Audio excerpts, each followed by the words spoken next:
Welcome back to another episode of Tul World. This is your host, Mr. Jew, and I'm here with Master Jew. How's it going there, Mr. Jew? It's going well.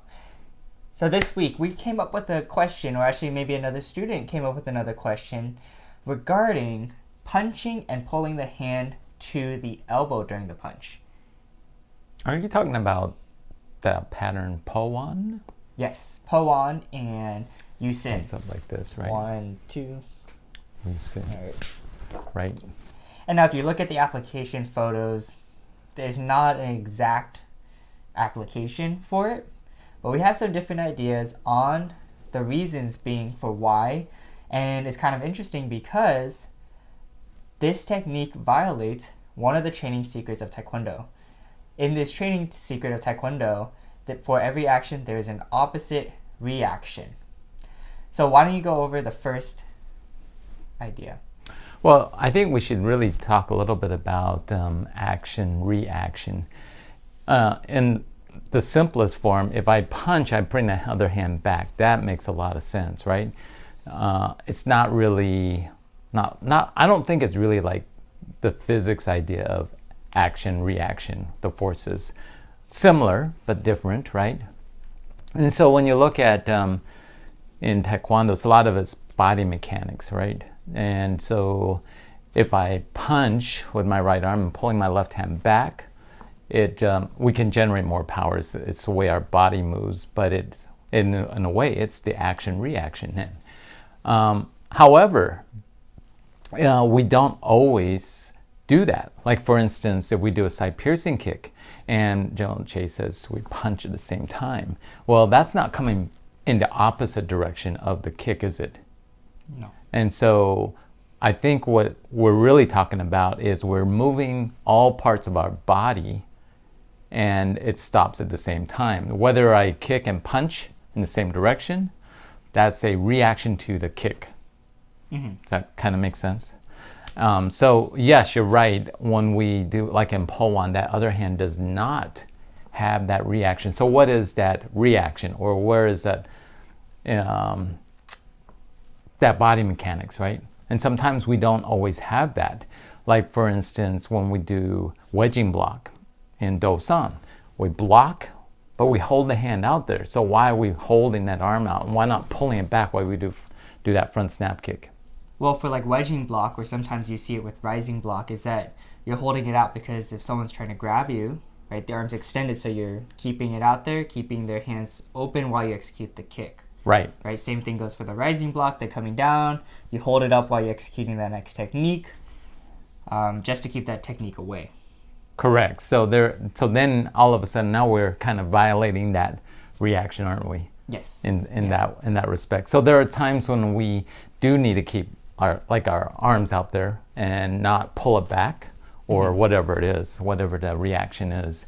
And I think that's also true in Po-on, or maybe Yusin, right? That we talked about. Right. So in the rising block in Yusin with the X knife hand, there's a couple things that you could look at. Why do we use the X block? Usually for stability. Usually because you want to brace the technique a little bit more, so you're utilizing both hands, or you're going for a grab with that rear hand. Right, it's kind of like that checking block, right? So you can actually maybe grab the hand or whatever, or the technique itself. And so that's why you would use that rising block. So in Yusin, where the hand, there's no reaction, but it just comes right out, right? Comes down and then punches. So I do kind of think that maybe that you're blocking and you're kind of like holding that other arm, and then you're executing, or the attack, I shouldn't say the arm, because it could have been anything else. It could have been maybe a baton. Ooh, that would hurt though if it was a baton. But holding it out there and then executing a technique, right? So that would do that. Mm-hmm. But that's not the case in Po-on, is it? Because you do an elbow strike. It's not like you're gonna block something up. It's not a block anyway. Mm-hmm. It's just that the arm comes up and the punch comes out in this fashion, right? Personally, I kind of think that really it's kind of teaching us to get that belt our hand off the belt. So in other words, I'm doing that elbow strike, and I could just kind of relax and shoot from the belt, but I think that punches should be straight line. That kind of comes up at an angle. I don't actually shoot my hand from the belt. Or I could bring it off the belt, bring my hand up, and then punch, then use that reaction. Could you still do that? Is it just as fast, because the technique is supposed to be done in a continuous or fast motion, right? Depending on how people define it, right?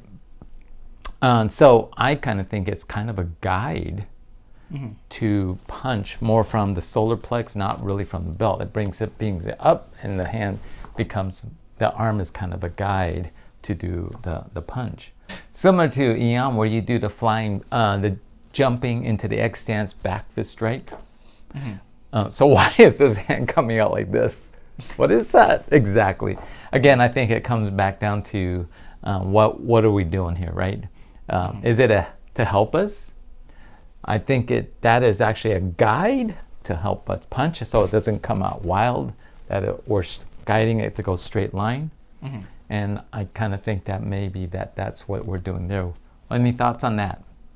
Come on, you got to give me some thoughts on this. No, I agree with that. I think there's a lot of different techniques that show the other hand being used as a target or lining it up, because I was just looking at the encyclopedia. Not even any of the patterns. It's just under the fundamental exercise, and they do a front back fist strike to the back of the hand. And I was like, oh, that's super weird, because you never see that ever. You always see it to the elbow here, right? But this one was to the actual back of the hand. But that's for target, right? But that's for target. But Right. why would that target and alignment are pretty much almost the same thing, right? Because I'm practicing straight here, or I'm practicing making sure it's going straight, right? So the target would end up being the same. That's the same with the front elbow strike in your book, right? Front elbow strike. You know, grab their head and go. No. Another idea that I've been thinking about regarding the hand placement on the elbow is all based on speed. And the reason being is that, one, all the techniques that we see this occur in is always during or after continuous motion, which means that you'd be moving faster. And then two, that you don't need to break apart the hands, because both the techniques before it, the hands were together, or they were close by, so that you don't have to break it apart and then go to the next technique. But he brings up the good point that you probably can still throw a punch pretty fast going 1-2, but that's just my idea. Well, that's a good point, Mr. Ju. It's kind of like if you think about fast motion versus regular motion punching. Obviously, we're talking about two techniques, right? So if we're doing two punches and I do it in regular motion, you have a sine wave of down, up, down. But within that down, up, down, you're also relaxing the arm to execute the technique. But in fast motion, you have a down, up, down, right? So you don't have that extra down, and your arms don't relax in between the second one. It's just 1, 2, right? And so your point being is well taken, because it is in a continuous motion where you just 1, 2. So you don't have that extra kind of recovery of motion, or whatever you want to call it. Yeah. That's a good point. Very good. And that's true with the rising block, and then you're doing a punching. Well, it's not during continuous motion, but the punch is directly after. Right. Oh, that's right, because it's a continuous pressing block, rising block, and then you do a punch. But they also did the patterns a lot faster back then, so. So let us know your thoughts on why the hand is on the elbow on those certain punches. We'd love to hear your thoughts. Don't forget to check out our Tul World Plus program. You can go to our website. Well, thank you so much for jumping in today. Don't forget to be safe. Keep training. And we'll see you guys next week. Take one.